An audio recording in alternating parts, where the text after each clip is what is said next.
to create a more integrated approach. It has turned out to be a peculiarly hazardous pastime. But I've come to the inescapable conclusion that the legacy of modernism in our so-called postmodern age has brought us to a crucial moment in history, prompting a lot of uncomfortable questions. And I just want to ask quite a few of them tonight. What I hope to do is give you some idea why these questions are so urgent, starting with what might appear to be the more philosophical aspects, and then to describe what, in practical terms, a particular change in our thinking might lead to. The first question I want to ask is how we have landed ourselves and the rest of the world in the mess that it now struggles to overcome, because it does struggle. We have more than enough scientific evidence that proves this to be so, but more than this, what is it that drives us on to exacerbate the problems? Why do we tip the balance of the Earth's delicate systems with yet more destruction, even though we know in our heart of hearts that in doing so we will most likely risk bringing everything down around us? In the 30 years or so that I've been attempting to understand and address the many related problems, I have tried to dig deep and ask myself what it is in our general attitude to the world that is ultimately at fault. In doing so, of course, it must have appeared as though I was just flitting from one subject to another, from agriculture to architecture, from education to healthcare. But I was merely trying to point out where the imbalance was most acute, where the essential unity of things, as reflected in nature, was being dangerously fragmented and deconstructed. The question that should surely keep us all awake at nights, as it still does me, is what happens if you go on deconstructing? And I fear the answer is all too plain. We summon up more and more chaos.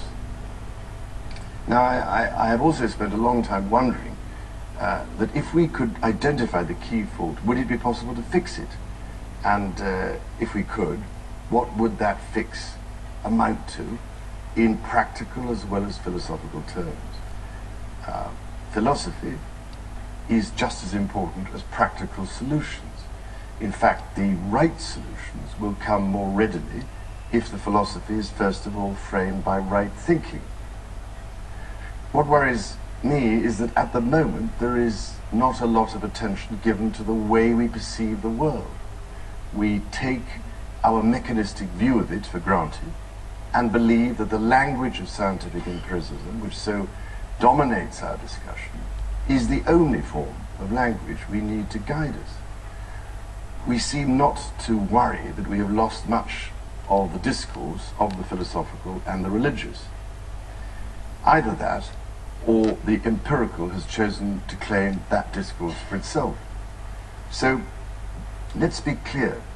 Whereas the empirical view of the world makes observational deductions about the laws of nature, the philosophical deals with the meaning of things, and the religious concerns itself with the sacred presence in things.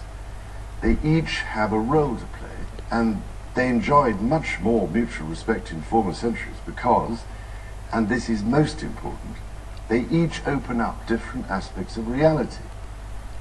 They can each be misused too, if they are called upon to tackle questions that lie beyond their scope. And in this, it has predominantly been empirical science that has come to claim the ground that is not for it to claim. The way in which empirical inquiry has developed to this position of dominance since the Enlightenment has certainly enabled us to improve the material realm of the human condition. But let us also recognize that this progress was only possible because of an earlier and crucial shift which took us away from a traditional sense of participation in nature to the claim of mastery and exploitation over the natural order that has reaped such a troubling and bitter harvest. That earlier shift away from seeing ourselves within nature to a standing apart from it gradually undermine what I've always felt deep down to be the true situation. That if we wish to maintain our civilizations, then we must look after the earth and actively maintain its many intricate states of balance so that it achieves the necessary active state of harmony, which is the prerequisite for the health of everything in creation. In other words, that which sustains us must also itself be sustained. And I'm afraid that I've come to the unavoidable conclusion that we are failing to do that. We are not keeping to our side of the bargain, and consequently, the sustainability of the entire harmonious system is collapsing. In failing the earth, we are failing humanity. So, I wonder, is it the case that the problem lies first and foremost not in what we do, but in a fracture within us that leads to a limited view of what and where we are in the natural order, and that therefore we need urgently to look deeply into ourselves and at the way we perceive the world and our relationship with it. If only because, surely, we all want to bequeath to our children and our grandchildren something other than the nightmare that for so many of us now looms on the horizon. But that threat will not go away just because we deny it. We are standing at a moment of substantial transition where we face the dual challenges of a worldview and an economic system that seem to have enormous shortcomings, together with an environmental crisis, including that of climate change, which threatens to engulf us all. Of course, we have achieved extraordinary prosperity since the advent of the Industrial Revolution. People live longer, have access to universal education, better healthcare, and the promise of pensions. We also have more leisure time, opportunities to travel. The list is endless.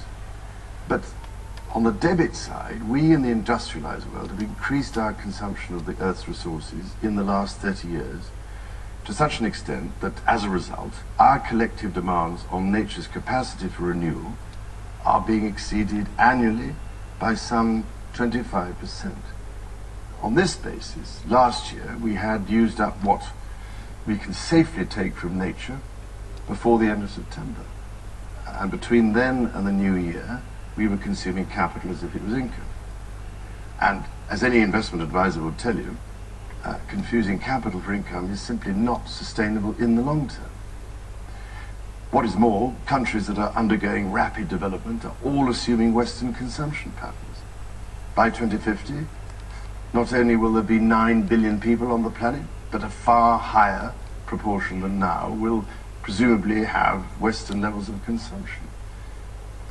These are facts, ladies and gentlemen, which we really cannot ignore any longer. But we do so because we hang on to values and a perception of things that are developed before we realize the consequences of our actions. Back in the 1950s and right up to the 1990s, it seemed credible to argue that the human will was the master of creation, that the only acceptable way of thinking was a mechanistic way of thinking, that the Earth's natural resources were just that, resources, to be plundered because they were there for our use without limit.